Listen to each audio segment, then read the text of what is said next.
You are listening to the Ebony Covering Black America Podcast Network, presented by Walmart.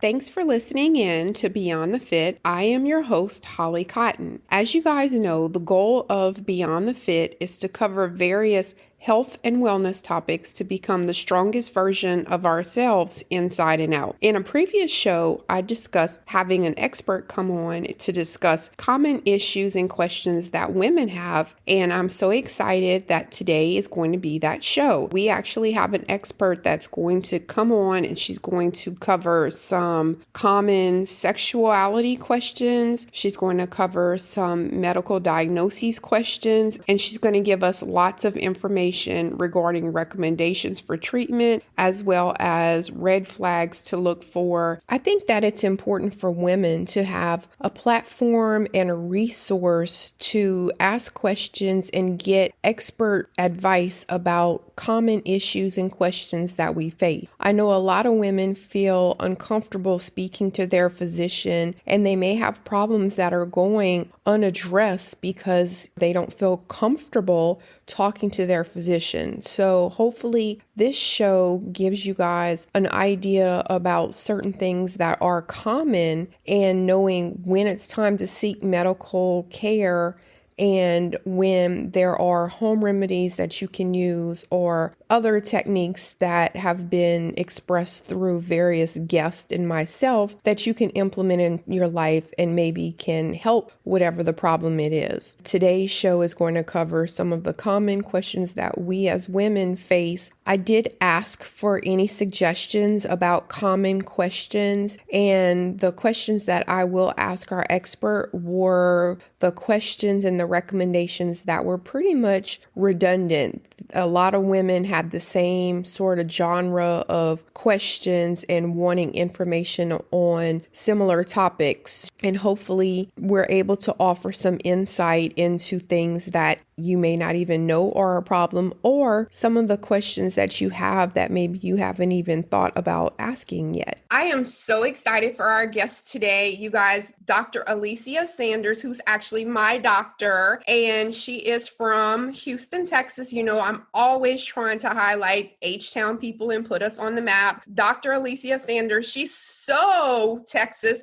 that she actually got her undergrad from Texas A&M. She also went to med school here at UTMB, and she has been a practicing gynecologist / obstetrician since 2017. Thank you so much, Dr. Alicia Sanders, for joining us. Thank you for having me. You guys know that I told you, ladies, we're going to have a show for us too. Men, you guys are done. We already got you the hookup with the sexual health, sexual medicine specialist, the urologist, all of your questions taken care of. So I told you guys that don't worry, ladies, we will have a expert for us who will come on, and she is going to break it down, all of the common questions that we have about us as we age, all of these great topics. So get ready, ladies. This one is for us.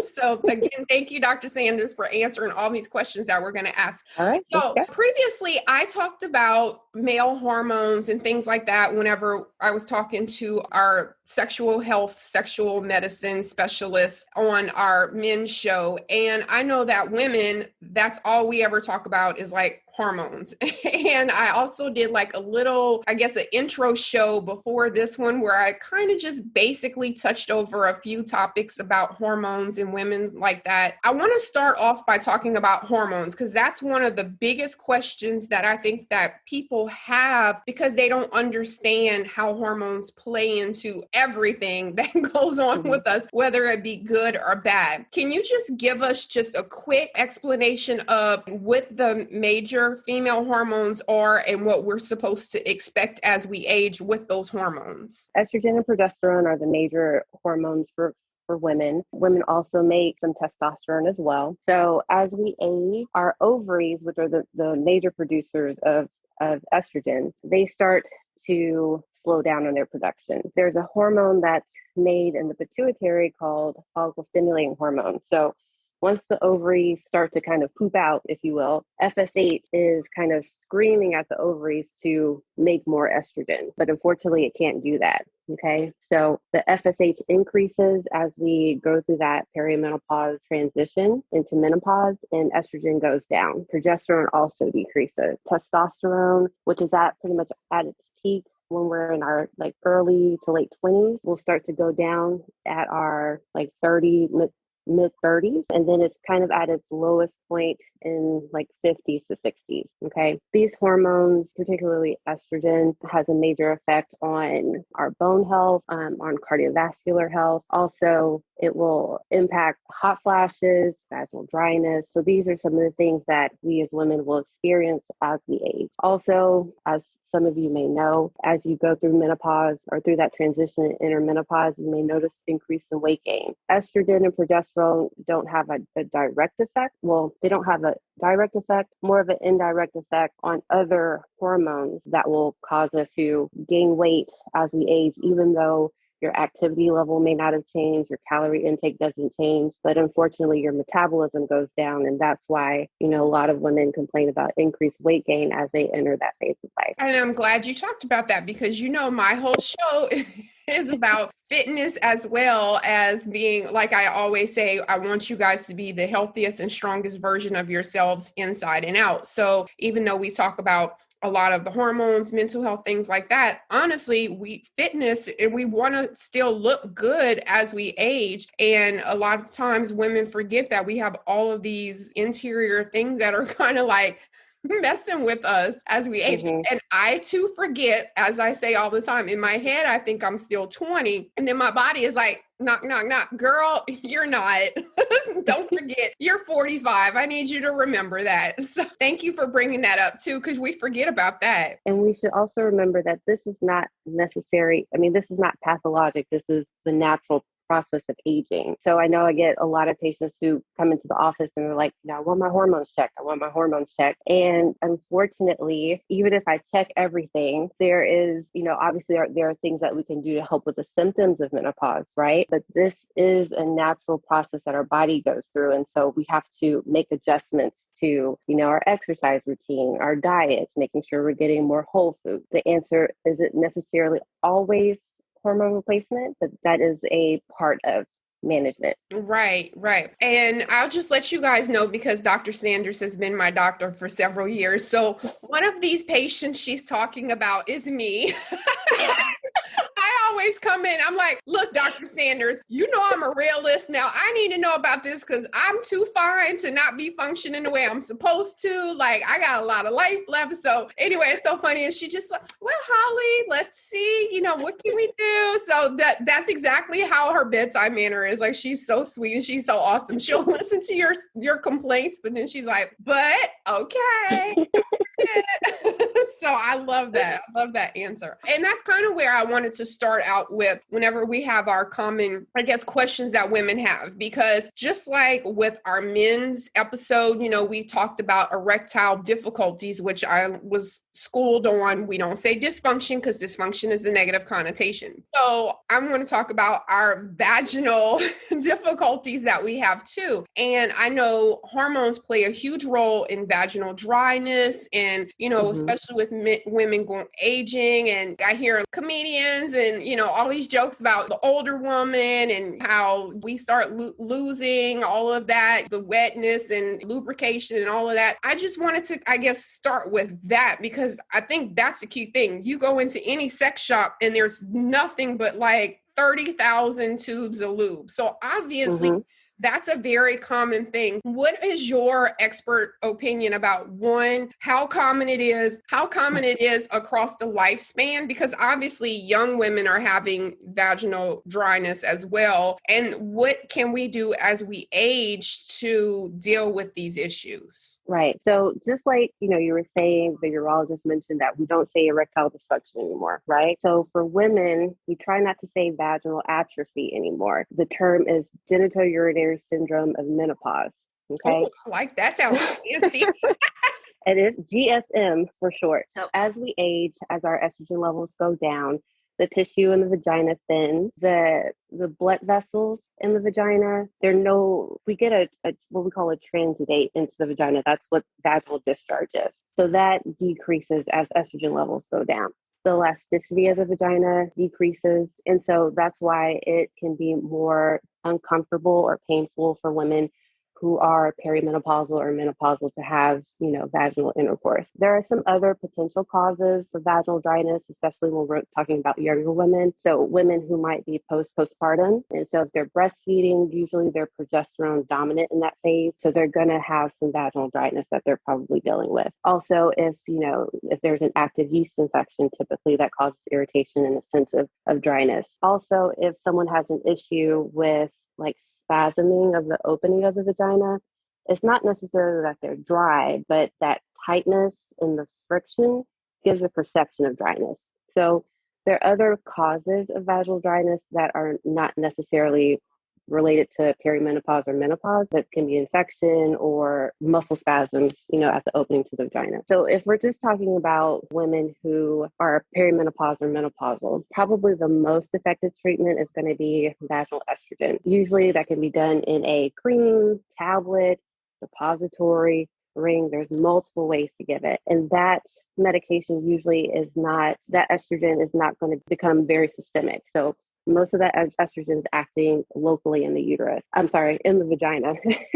And so that estrogen is going to increase vaginal discharge and lubrication, going to rebuild the superficial cell layer of the vagina so that there is less pain, less discomfort with intercourse. We're going to take a quick break and we'll be right back.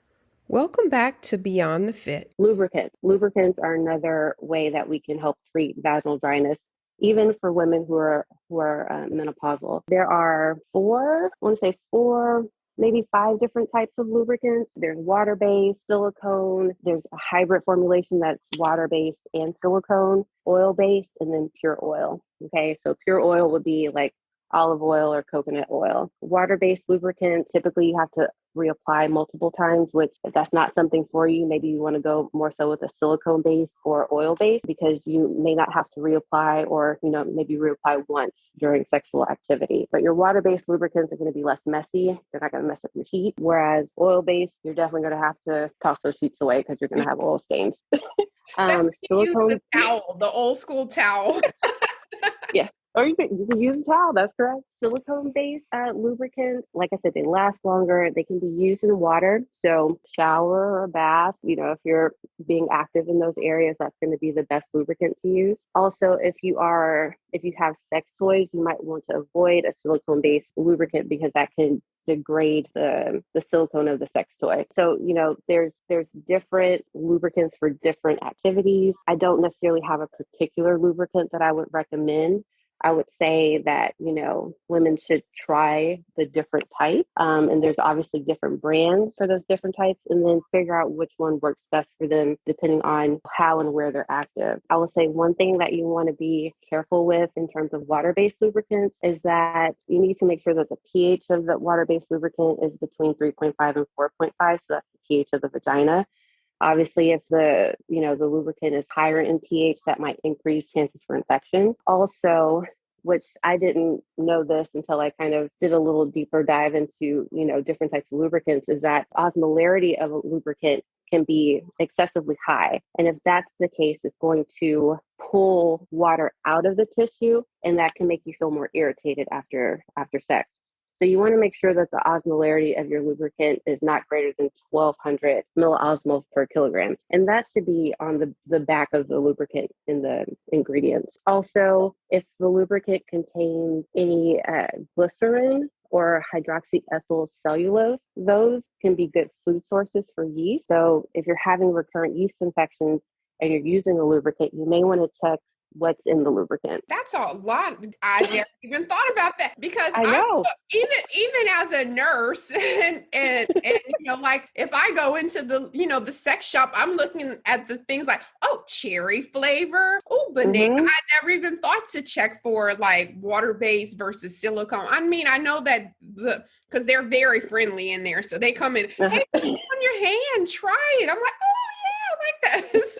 They're more about the consistencies, but I'm glad you brought all of that up because like I said, I was completely oblivious to all of that. And I also wanted to ask one question about that. Since we kind of started with the hormone replacement therapy, like you were saying with the vaginal estrogen and then the lubricant, is there a point where a patient comes in and they're like, listen, I've used lubricant for such and such a time? Is there like a red flag that goes off where you say as the expert, okay, well, if that's not working, maybe now it's time to start with hormones? Because I know you don't want to just go straight into the hormones. Because I know even with me, you're like, no, not yet. No, or no.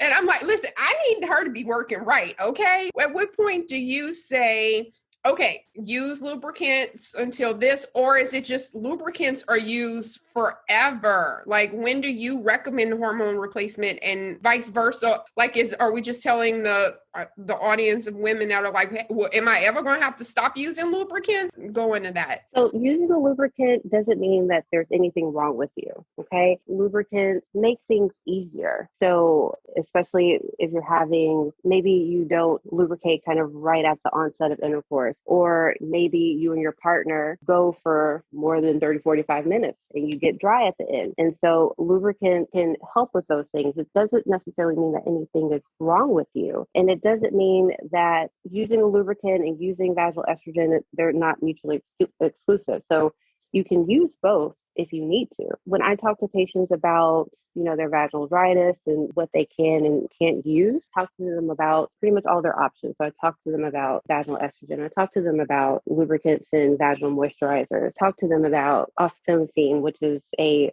oral medication that you can use for painful sex that's due to GSM. I talk to them about these things and talk to them about, potential risk and complications.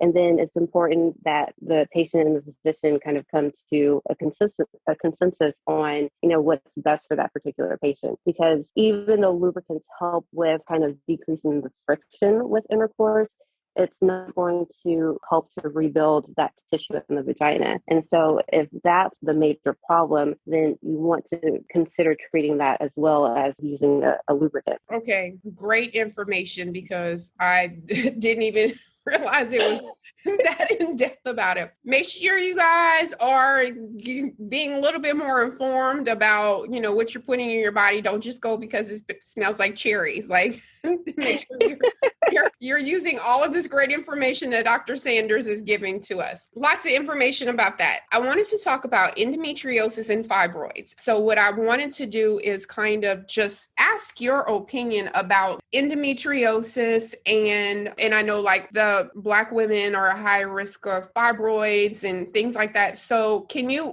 because I know a lot of people confuse those.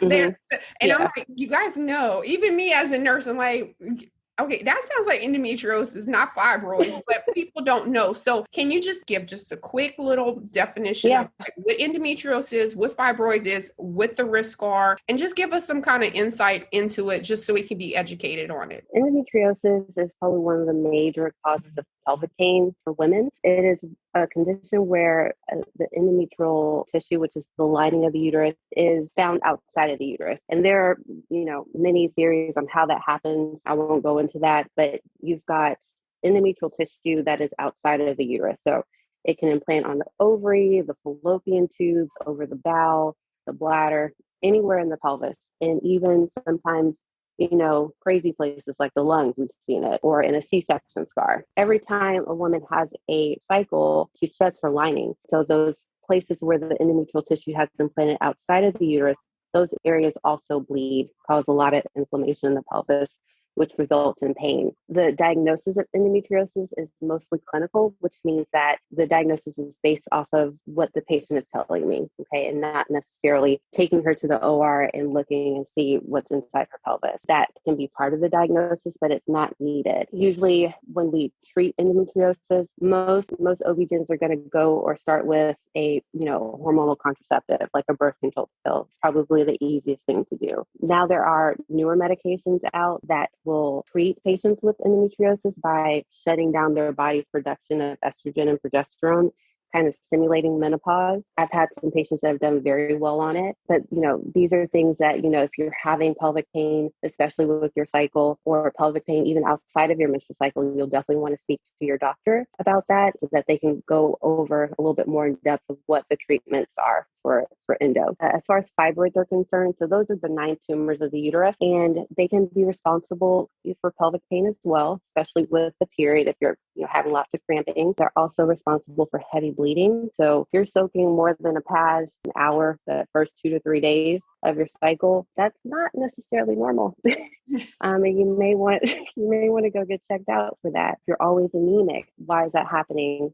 A lot of times it's due to fibroids. The treatment for fibroids, depending on how big they are, how many there are, varies. I've got at least, I think, 9 fibroids. And when I was pregnant, my largest one was about 10 centimeters. So huge fibroids. But personally, I've never had any issues with heavy bleeding. And some patients don't, but some do. And, sometimes being on a hormonal contraceptive, again, contraceptive pills are not just for birth control. We use them for other things, but being on a hormonal contraceptive will help to decrease blood loss and decrease pain with the menstrual cycle if they're due to fibroids. There are surgical options for treatment of fibroids. We can remove the fibroid if, especially if a woman wants to maintain her uterus for fertility. We can do uterine artery embolization. So that's where we kind of go and not an OB-GYN, but a different type of doctor will do this procedure that will kind of shut off the blood supply to the fibroid. Hysterectomy sometimes might be needed or required, especially if someone is no longer wanting to have children. They're having excessively heavy bleeding, they're anemic, medications haven't worked. Hysterectomy is reasonable. So again, different management techniques, different treatment options. If you think you have fibroids or you have fibroids or you're having issues with them,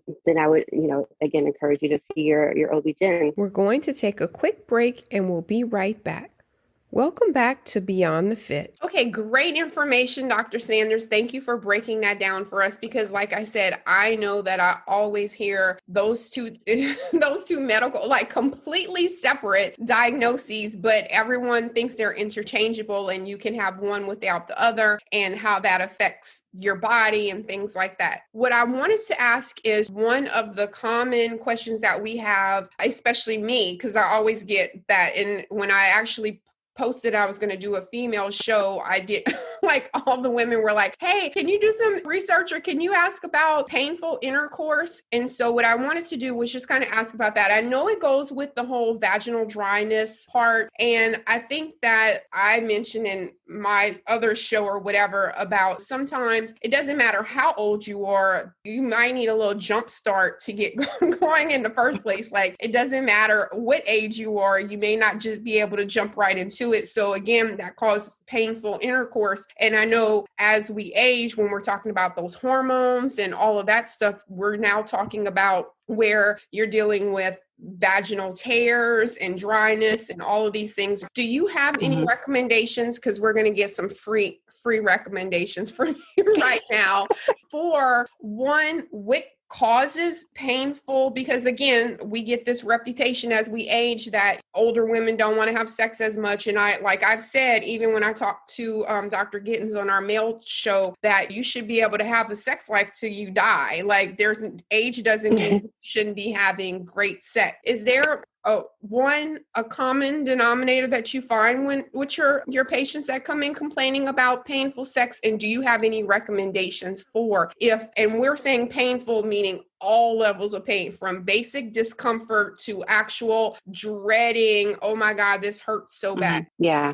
I would say I get a lot of patients who come and tell me that they're having issues with sex. They don't want to have sex. They have no interest. And a lot of times it can be pain or discomfort, or it could be just a lack of interest. They're not aroused. They have issues with orgasm. They're on medications that could be causing decreased interest or arousal or the inability to orgasm. So there's multiple things that kind of go into sexual dysfunction for women. And, when we're talking about pain with intercourse, yes, for our women who are perimenopausal or postmenopausal, probably the major factor is going to be vaginal dryness. And we've kind of gone over what can be done for that. We're talking about vaginal estrogen, we're talking about lubricants, but they're also there's a psychological component to that. So if you've been having pain with intercourse, then you don't want to because you're anticipating the pain. You can also, have what we call vaginismus. It's a condition where the vagina just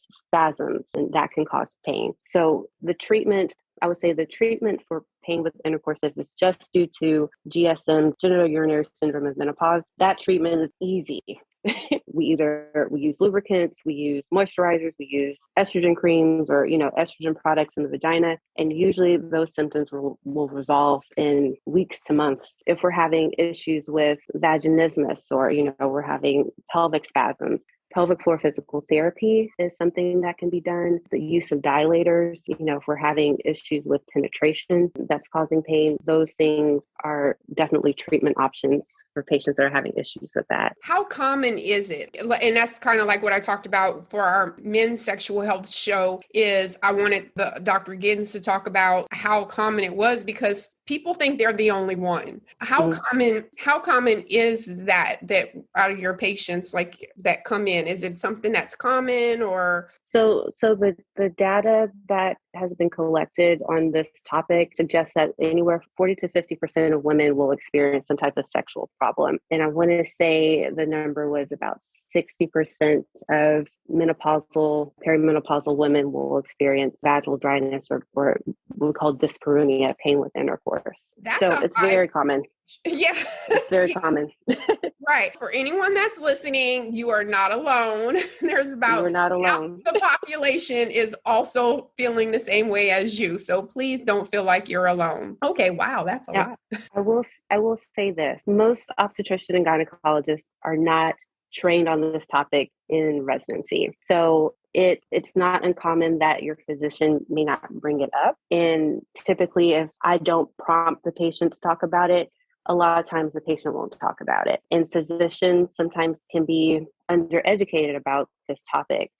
So it's very important for, everyone on both sides, patients and physicians, to try to learn a little bit more about this topic so that they can kind of work together to figure out a treatment plan, because it's not just going to be time spent with your physician. You might need to do sex therapy or, cognitive behavioral therapy, physical therapy. So it's not just going to be treatment that's going to be done in your doctor's office. Right. It may be time to get rid of that man that ain't turning you on.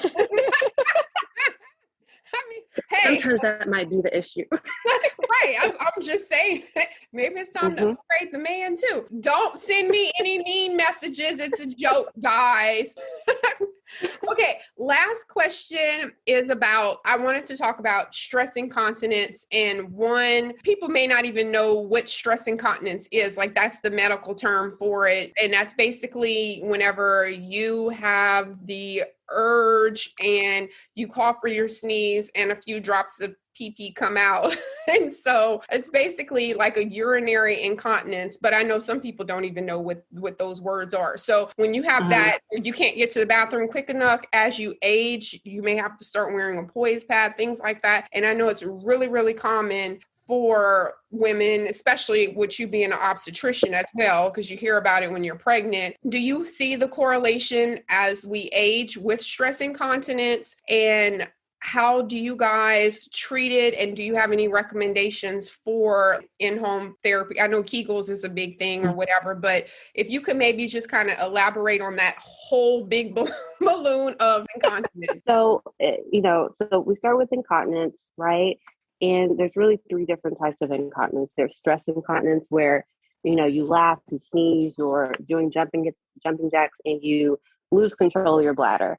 And that could just be a couple of drops. That could be like a big gush, but that's stress incontinence. Then you have urge incontinence where you have the urge to go to the bathroom and you got to get to the bathroom right away or you're going to pee yourself. And then there's mixed incontinence. So some women have a component of both. We know that women who have been pregnant, especially multiple times, are at risk for incontinence, who have had an operative delivery, which means that they had to have forceps or a vacuum placed at the time of their delivery to help assist with the delivery of their child. Those women will have increased risk for incontinence, constipation, obesity. Those are risk factors for incontinence and worsening of incontinence. When we talk about treatment options, especially for stress incontinence. Pelvic floor physical therapy is usually going to be kind of the first step. So helping to train and strengthen the pelvic floor so that when you exercise, when you're doing jumping jacks, you can tense those muscles in the pelvic floor so that you don't leak, or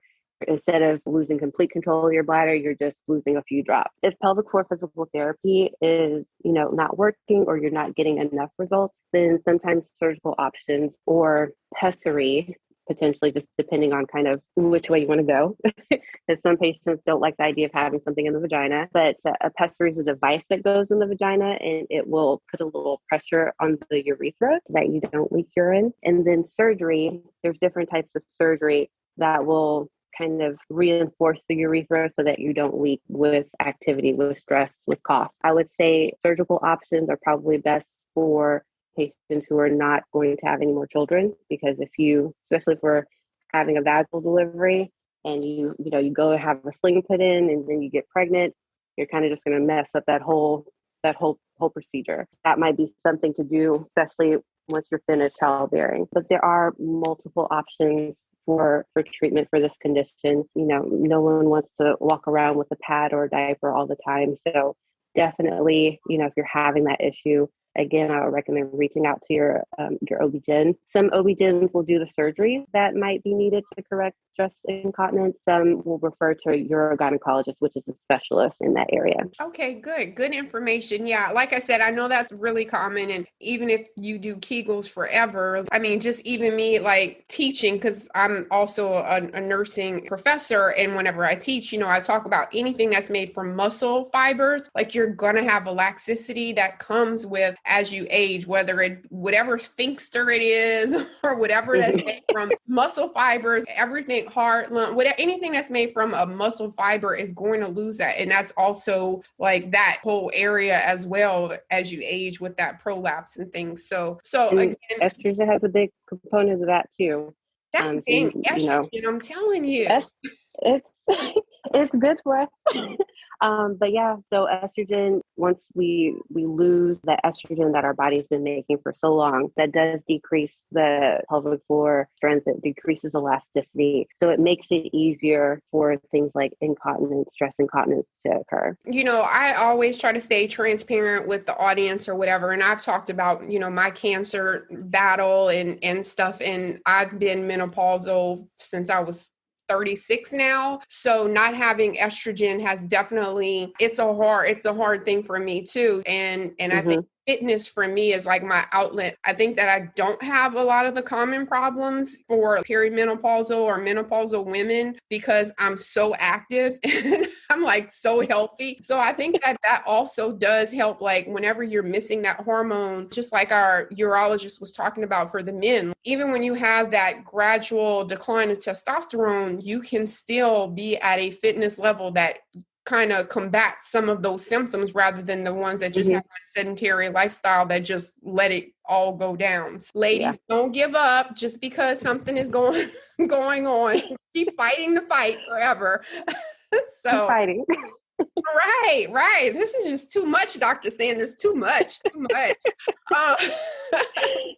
But we're all going to age gracefully. So thank you for all your information. Can you tell us, I know that we do have a large audience here, of our people that are in Texas and Houston. So can you tell us, because now, of course, everyone wants to come see you as their doctor. And now, I wonder where's my gynecologist. Can you tell us if you have anything that you're working on, like any projects or anything like that, or anything that you're involved in, as well as how they can reach you? So I don't have any projects that I'm working on. I work out in Katy. Okay, so Katy Women's Care, and our website would be www.katywomenscare.com. Our office number is 281-392-2266. So if you're needing an OB or you're needing a gynecologist, I am both. And I would be so happy to see you. Well, great. Thank you again, Dr. Sanders, for all of your information and for all of that great stuff. I always close out the end of my show with something called a life check. And I think that the life check today is really simple. If you feel like something is wrong, talk to your doctor. Like there's nothing to be ashamed of. And also to kind of reiterate what Dr. Sanders has said numerous times, is that these are common issues that women are facing. You are not the only one. And I know that a lot of times we feel like we need to be self-conscious and we feel like not ladylike to talk about sex and things and issues with the doctor, but you do not have to hold this in.